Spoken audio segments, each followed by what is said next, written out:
Evening বন্ধুরা, এখন বাজে বিকেল 5টা। আমার মেয়ে হঠাৎ বলে উঠলো, আর পারছি না, কেন বললো আমি নিজে জানি না। তো যাই হোক, আজকে বিকাল থেকে ব্লগটা শুরু করলাম, সকাল থেকে শুরু করিনি।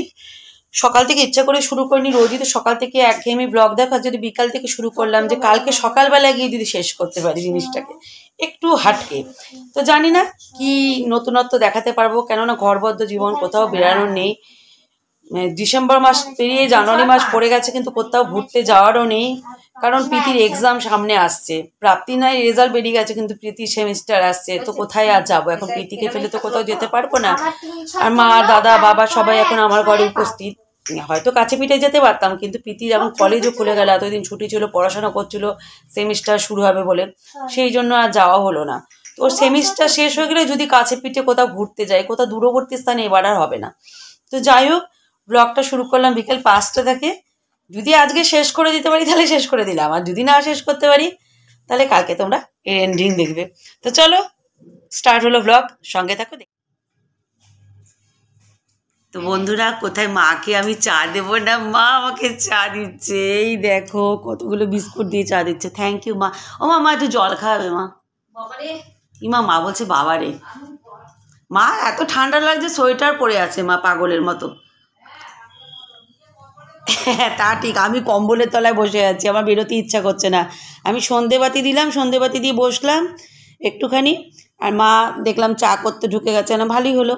মারা বোধহয় এরকমই হয়, সবার মারাই বোধহয় এরকম হয়, আর সবার ছেলেমেয়েরাই বোধহয় মাকে এইভাবেই অর্ডার করতে থাকে। এত বয়স হয়ে গেছে আমার, তাও আমি মাকে এইভাবে অর্ডার করতে থাকি। মানে আমি অর্ডার করিনি, এটা বলা ভুল, মা নিজেই চা করতে ঢুকেছো। মা এখন অর্ডার করলাম, মা জল। নিজে আগে খাচ্ছে তারপর ও মা জল ভরছে বন্ধুরা। তো আমি বড় হয়ে গেলেও মা বুড়ি হয়ে গেল, মাই হয়। এই যে এসেছে জল নিয়ে, থ্যাংক ইউ মা। আমার মেয়ে এখন আসেনি মা, পিঠে ব্যথা করছে কেন গো মা? আসো টিপে দিই। ও ঠান্ডায় পিঠে ব্যথা করছে। তো চলো বন্ধুরা, আমি চাটা খেয়ে নিই আর জলটা খেয়ে নিই। মেয়ে এখনও কলেজ থেকে আসেনি, ওদের কি প্রেজেন্টেশন হচ্ছে সেই জন্য এখনো আসেনি, এই রওনা দিয়েছে সবে। তো চলো চাটা। আমার উপর রীতিমতো আমার মা আর দাদা অত্যাচার করছে। বলছি কারণটা, আমি বলছি রুটি করবো না, আর বাবা বলছে রুটি নিয়ে আসবে। বাবা আমার পরে, বাবা বলছে না না, প্রচুর খাটাখাটি করতে হয় মেয়েটাকে। আমার দাদা আর মা বলছে না, ওকে কিছু করতে হয় না, ও রুটি করবে আজকে। তো এইভাবে অত্যাচার করা হচ্ছে আমার উপর। দাও, আমি এখন যাচ্ছি 1300 টাকা নিয়ে রিপোর্ট আনতে, 1500 টাকা হাতে পেয়ে। চলো আমি আর বাবা যাচ্ছি। বাবা এলো তার মামার বাড়ি থেকে। আরে পিতি আসবে, অর্ডার দিয়ে দেবে। পিতি আসবে এক্ষুনি, লেস খাবে, তাহলে বাবা নিয়ে আসবে লেস। এই না, পয়সা অনেক বেশি যায় অর্ডার দিলে। না না না, হ্যাঁ ওগুলো কবে? কালকে ওগুলো একটা রয়েছে প্রীতির জন্য, ওই খেয়ে শেষ করে দিচ্ছে সব। কিটক্যাট তো রয়েছে প্রাপ্তি,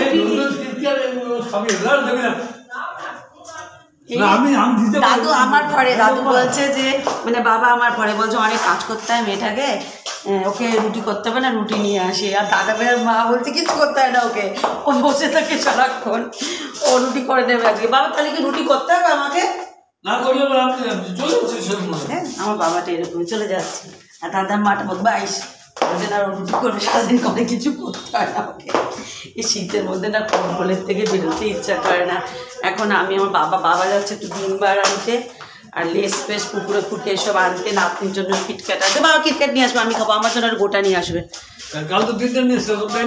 আমাকে একটা দিয়েছে না হাফ দিয়েছে, কে জানে ভগবান করেছে। হ্যাঁ তো চলো এখন যাই, আমি এটা নিয়ে আসি, রিপোর্টটা নিয়ে আছে। দরজা খোলা? না না দরজা খোলা নেই, সরি সরি সরি। এই দাঁড়া, দুই পাগল এসেছে। দাঁড়াতে পারছে না, সেই সকালবেলা গেছে মেয়েটা। ওরে বাবা রে, মেয়েটার ঘাড় ব্যথা করছে, ল্যাপটপ নিয়ে গিয়ে কি অবস্থা। আরে কাতরে গেছে, ওই যে কত খাবার নিয়ে এসছে, লেস খাওয়া নেই। এই ম্যাগি খাবি? বেচারা ঘাড়ে ব্যথা করছে। আমার বাবা কত কিছু নিয়ে এসছে, দেখো মোটে এইটুকুনি ধূপকাঠি এনেছে।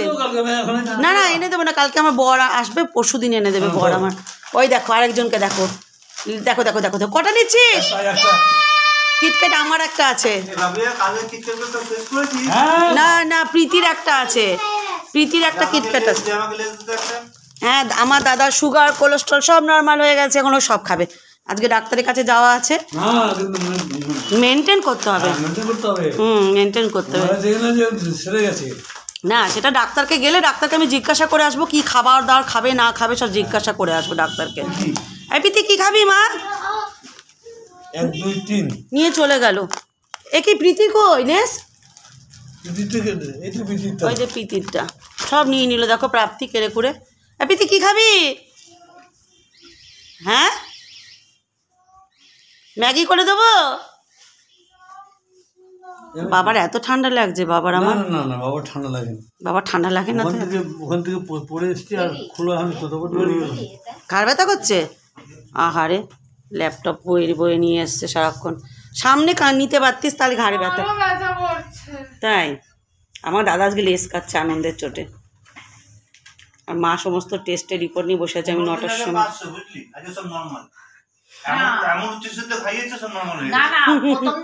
প্রথম দিন 500 ছিল, তারপরে 300 হয়েছে, আজকে নরমাল আছে। দাদা ডাক্তারকে জিজ্ঞাসা করবো কি খাবে। করেছে না কি উপায় আছে, যা হয়েছিল শরীরের হাল। ওইটুকুনি দরকার ছিল শরীরে আমাদের, ওইটুকুনি খাওয়াতে দেখছো তো কোনো ক্ষতি হয়নি। তুমি তো না না আমরা যেটুকুনি দিয়েছি তাতে কি বেড়েছে সুগার? কিছু হয়নি তো, সেটাও তোমাকে মানতে হবে। আমরা তো পাগল নই রোজ বলবো এটা খা ওটা খা। আমি খেতেই দিই না, আলু সেদ্ধ করে জল ফেলে দিই। হ্যাঁ পেয়েছি। চলো বন্ধুরা, এই রে মা পুরো নাটক করছে, ভেঙাচ্ছে আমার মেয়েকে। প্রেশারের ট্যাবলেট কি খাবে বলো? ম্যাগি খাবে? ম্যাগি খাবে? দেখছি দাঁড়া, বলে তো দিলাম ম্যাগি আছে কিনা দেখে নি দাঁড়া। আচ্ছা আচ্ছা বল। ডাক্তারের কাছ থেকে চলে এসছি, তোমার রিপোর্টগুলো দেখিয়ে। বাবা রুটি নিয়ে এসছে, আমি পটলের তরকারি আছে আর আলু সেদ্ধ দেবো, আলু চোখা করব, আলু সেদ্ধ দেবো। মায়ের কাজ মা করছে, এখানে জল ভরছে। ভদ্রমহিলা চুপচাপ বসে থাকতে পারে না, যেটা আমি পারি। চুপচাপ বসে থাকতে আমার খুব ভালো লাগে। তো যাই হোক, বাবা আলু কম আছে, আলু সবাই আলুর চোখা খাবে। কালকে তো আলু আনতে হবে। বাবা যদি সকালবেলা বেরিয়ে যায় না মামা বাড়ি, তাহলে আলু 9টার আগে যাবে। ঠান্ডা পড়েছে। আর তো 2-7টা আগে মামা বাড়ি কি করবে? হ্যাঁ আমার বাড়ি সব ঘুমাবে। তোমার হবে না, কিন্তু 10টার সময় যাবে, 11টা 11:30 পৌঁছে যাবে। আমার বয়স হয়ে গেছে, মায়ের একটা পাকা চুল এখানটায় একটা হয়, এখানেই একটা হয়, কাঁচি দিয়ে কেটে দেবো। টেনে কখনো পাকা চুল তুলতে নেই জানো তো, তাহলে রসটা লেগে না সারা মাথায় হয়। আমার এই একটাই আছে, এটা কাঁচি দিয়ে ঘ্যাচ করে কেটে দিই, তাহলে ঠিক হয়ে যায়। তো চলো, মা জল ভরছে আর আমি জল খেয়ে শেষ করে দেবো এক্ষুনি। আর মেয়েদেরকে জল দিই, নাহলে তো জল খাবে না ওরা। এই দেখো, আমি যদি না করে রাখি না, যদি মিউট না করে রাখি, তাহলে ট্যাং ট্যাং ট্যাং ট্যাং করে আমার এখানে সমস্ত কমেন্ট ঢুকতে থাকে, সব কিছু মেসেজ ঢুকতে থাকে। তো চলো আমি আলু সেদ্ধটা চটপট করে নিই। আমার বাবা এসেছে এখানে কি করতে জানো, রান্নাঘরে পাঁপড় পোড়াতে। আমার হাজব্যান্ডকে পাঁপড় বলেছিলাম আনতে, আমার হাজব্যান্ড ছোট ছোট গোল গোল পাঁপড় এনেছিল। আমার বাবা আজকে গিয়ে এই যে আমার হাজব্যান্ড এই যে ছোট সাইজের পাঁপড় এনেছে, ঠিক আছে। আর আমার বাবা এই যে বড় সাইজের পাঁপড় এনেছে। বাবা বলছে বাবা নিজে পুড়াবে, আমি নাকি পুড়াতে পারবো না। তো একদিকে তো আমি আলু সেদ্ধ বসিয়েছি আর ডিম সেদ্ধ দিয়েছি, সকালে ডিম খাইনি প্রাপ্তি, সেই ডিমটা খাইয়ে দেবো। আর এখানে বাবা এখন পাঁপড় পোড়াবে। বাবা পুরাক পাঁপড়, আমার পাঁপড় পোড়া খেতে ভালো লাগে না। দাদা ভাই খাবি নাকি পাঁপড় পোড়া? দাদা খাবে। দাদার কোলেস্ট্রল আর সুগার সব নর্মাল হয়ে গেছে, কিন্তু তবু ওষুধ চালাতে হবে। আরে না পাঁপড় পোড়াও তুমি বসে বসে, ঠিক আছে। পাঁপড় পোড়া কাদের কাদের খেতে ভালো লাগে তারা আমাকে কমেন্ট বক্সে কমেন্ট করো। বাবা আর মা আমার কাজ করতে ভালোবাসে। দেখো বাবা কি কাজ জানো তো, আসলে জল ভরে, এখানে থেকে থেকে শুধু জল ভরবে। বাবা শুধু বাজার যায়, এটা আনতে হবে ওটা আনতে হবে, জামাই যায় না, বাবাই বাজার করে। আজকে যেমন মাছ নিয়ে এসছে, সবজি বাজার নিয়ে এসছে, সব নিয়ে এসছে মেয়ের বাড়িতে এসে। বাবাই মানে যখন হাজব্যান্ড থাকে তখন পারে না, যখন হাজব্যান্ড থাকে তখন বাবাই চলে যায়। এটা আনতে হবে ওটা আনতে হবে। বাবা বিম বার এনেছ? যেটা লাগবে সেটাই মেন হচ্ছে কথা, বিম বারও এনে দিয়েছে। দেখো বাবা এখন পাঁপড় পোড়াতে এসছে। বাবা পাঁপড় পোড়া, আর এদিকে আলু সেদ্ধটা হয়ে গেলে আমি পেঁয়াজ দিয়ে একটু তোমার আলুর চোখা করে দেবো। আর বাবা রুটি নিয়ে এসছে, আলু পটলের তরকারি আছে, এই দিয়ে আমাদের খাওয়া আজকে ডান হয়ে যাবে রাতে খাওয়ার।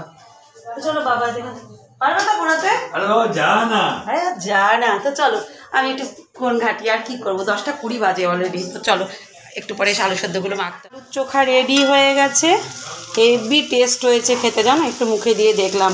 আগের দিন একটু ভুল করেছিলাম, আমি শুকনো লঙ্কাগুলোকে আগে ভেজে নিতে হবে, তাহলে কুরকুরে থাকে, তারপর মাখতে হবে। আমি শুকনো লঙ্কাগুলোকে পেঁয়াজের সাথে ভাজলে হয় না কুরকুরে। হেভি টেস্ট হয়েছে, আমার বর না এরকমই ভালোবাসে, করে দেবার একদিন। আর এখানে আলু পটলের তরকারি গরম হয়ে গেছে। আর বাবা বললো একটু মাছ খাবে, মাছ রয়েছে, একটা ডিম সিদ্ধ রয়েছে, প্রাপ্তিকে দেবো, আর এদিকে রয়েছে একটু সিমুই পায়েস, সবাই ভাগাভাগি করে খেয়ে নেব। তো চলো সবাইকে রাতে ডিনারটা দিয়ে দিই। আমি একটু রাতেই খাই, আমি কেন, আমরা একটু রাতেই খাই। বাবা মারা অত রাতে খেতো না আসানসোলে, ওখানে তো খুব তাড়াতাড়ি রাত্রির সন্ধ্যের সময় রাত্রি হয়ে যায়, তো ওরা 10টার মধ্যে খেয়ে দিয়ে নেয়। অনেক বাড়িতে আছে 8টার সময় খেয়ে দিয়ে শুয়ে পড়ে। তো যাই হোক, আমার বাড়িতে একটু অন্যরকম, আমরা এখানে একটু রাত জাগা বাকি। বন্ধুরা এখন বাজে 1:45, আমি আমার মা শুইনি শুধু, আর সবাই শুয়ে পড়েছে যে যার ঘরে। প্রীতিও আজকে খুব ক্লান্ত, ল্যাপটপ নিয়ে গেছিলো, ওই তো চেহারা তোমরা দেখেইছ, ল্যাপটপ বইতে পারেনি, সেই ল্যাপটপ নিয়ে যাওয়া আবার ল্যাপটপ নিয়ে আসা, ভীষণ পিঠে কাঁধে ব্যথা হয়েছে ওর। তো ওকে একটু মানে সরি বন্ধুরা, তো ওকে একটু টিপে দেওয়ার পর ও শুয়ে ঘুমিয়ে পড়েছে এখন, ক্লান্ত শরীর। কালকে আবার কলেজ আছে। প্রাপ্তির এখনও স্কুল শুরু হয়নি, প্রাপ্তির স্কুলের মেসেজ দেবে, তখন স্কুল শুরু হবে, কিন্তু প্রাপ্তির মেসেজগুলো এখন ঢুকবে না, কেননা প্রাপ্তির ফোন খারাপ হয়ে গেছে। তো ফোনটার কি ব্যবস্থা করবে ওর বাবা, কাল পরশু ব্যবস্থা করবে ফোনের একটা কিছু, দেখা যাক কী ব্যবস্থা করে। তো এই হচ্ছে ব্যাপার, প্রাপ্তি এখন ফোন ঘাঁটতে পারছে না, আমার মায়ের ফোনটা নিয়ে ঘাঁটছে আর কি, মানে এখন না, আগে মায়ের ফোনটা নিয়ে ঘাঁটতো, প্রাপ্তিও শুয়ে পড়েছে। তো এখন শুইনি আমি আমার মা, তো আমি আমার মা শুতে যাব, আমি ওষুধ খেয়ে নিয়েছি যথারীতি। তো এই হচ্ছে ব্যাপার, সারাদিনটা আজকে এইভাবেই কেটে গেল। ভেবেছিলাম আজকাল বোধহয় ব্লগটা করতে হবে, কমপ্লিট করতে হবে, তাহলে দেখলাম না, হয়ে গেছে টুকটুক করতে করতে ব্লগ। বিকালবেলা থেকে যেটুকুনি দেখানো দেখিয়ে দিলাম তোমাদেরকে, আর কিছু দেখানোর বন্ধুরা আপাতত এখন নেই। রাত্রি 1:45 বাজে, কিন্তু আমার শুলে এখন ঘুম আসবে না, ঘুমাতে আমার দেরি হবে, 2-2:30 বেজে যাবে। ওই জন্য না সকালবেলা আমি উঠতে পারি না একদম। সকালবেলা সত্যি কথা বলতে চাপটা, অত দায়িত্ব নেই তো, তাই উঠি না। সত্যি কথা বলতে দায়িত্ব থাকলে, যেদিন রান্নার বৌদি আসে না, যেদিন দায়িত্ব থাকে সেদিন আমি উঠে পড়ি, সেদিন কাউকে কিছু বলতে হয় না। দায়িত্ব থাকলে, চাপ থাকলে আমি উঠে পড়ি, উঠে যা কর্তব্য পালন সংসারের প্রতি সব কিছুই করি, এমনিও করি অমনিও করি, সেটা কথা নয়, কিন্তু রান্নাটা যেহেতু চাপ থাকে না, তাই রান্না করতে না, সন্ধ্যের দিকে যেটুকুনি চাপ থাকে করে ফেলি। এই হচ্ছে ব্যাপার। এককালে তোমরা ভেবো না আমি এককালে কিছুই করিনি, আমিও এককালে প্রচুর কাজকর্ম করেছি, কিন্তু 2017 পর থেকে আমি মোটামুটি কাজকর্ম আমাকে অত করতে হয় না। কেননা ওই যে বলেছি, তোমরা অনেকেই জানো না হয়তো, যারা নতুন দেখছো অনেকেই জানো না, আমার একটা কোমরের প্রবলেম আছে, সেই জন্য চেন্নাই ডাক্তার বেশি কাজ করতে না করে দিয়েছিলো, তাই আমার হাজব্যান্ড লোকজন রেখে দিয়েছে, সেই জন্য অত কাজকর্ম করতে হয় না, হ্যাপা পোয়াতে হয় না, যেটা আমি আগে পুয়েছি। 2 মেয়েকে নিয়ে আমিও সংসারে কাজ করেছি, সব কিছু করেছি, বাচ্চা মানুষ করা সব কিছু করেছি। এখন সেই কাজের চাপটা, প্রেশারটা আমার নেই 2017 পর থেকে, ওই কোমরের প্রবলেমের জন্য, আর কিছু না। আর প্যানিক অ্যাটাকটা যেহেতু মাঝে মাঝে আমার হয়, তো সেই জন্য বেশি টেনশান, বেশি উত্তেজনা, বেশি হুড়োহুড়ি করে কাজ করা, এগুলো আমার কোনো দিনই চলবে না। তো ওই জন্যই আপাতত এখন এরকম লোকজন রয়েছে, যখন সামর্থ্য থাকবে না তখন রাখতে হবে কিছু, মানে রাখা যাবে না, তখন আমাকে টুকরো করে করতে হবে। তো এখন আপাতত রয়েছে। অনেকেই মানে বলে না বলতে, অনেকেই ভাবে কী রে বাবা, বউটা ঘরে কোনো কাজকর্ম করে না কেন? কারণ ওটা নয়, কারণ এটাই, দায়িত্ব থাকলে করি, কিন্তু দায়িত্ব না থাকলে করতে হয় না, সত্যিই করতে হয় না। এই হচ্ছে ব্যাপার। এককালে করেছি, আমি প্রচুর কাজকর্ম করেছি, কিন্তু 2017 থেকে আমার মোটামুটি কাজকর্ম বন্ধই হয়ে গেছে বলতে পারো, ঘরে কাজকর্ম। হ্যাঁ, এই কাজ করি, ইউটিউবে কাজ করি, ফেসবুকে কাজ করি, যারা বাইরে গিয়ে কাজ করে মেয়েরা সেরকম কাজ নয়, কিন্তু ঘরে বসেও টাকা উপার্জন করি, এটাও তো একটা পাওনা বলো। তো যাই হোক, তোমরা এইভাবে সাপোর্ট করতে থেকো, যেভাবে ভালোবাসা দিচ্ছ দিতে থাকো। তো যারা এখনও ফেসবুক আইডি জানো না, প্লিজ ফেসবুক আইডিতে যাও, টুসি ব্যানার্জি সার্চ করো, পিঙ্কি ব্যানার্জি হচ্ছে পেজ, আর টুসি ব্যানার্জি হচ্ছে ফেসবুক প্রোফাইল, ওখানে কি ফলো করে তো ভালো লাগবে আমার তাহলে। তো চলো আজকের মতো গুড নাইট, শুভরাত্রি, সবাই ভালো থেকো, সুস্থ থেকো। আজ থেকে আবার একটা নতুন ভিডিও নিয়ে হাজির হবো। তো আজকের মতো টাটা বন্ধুরা।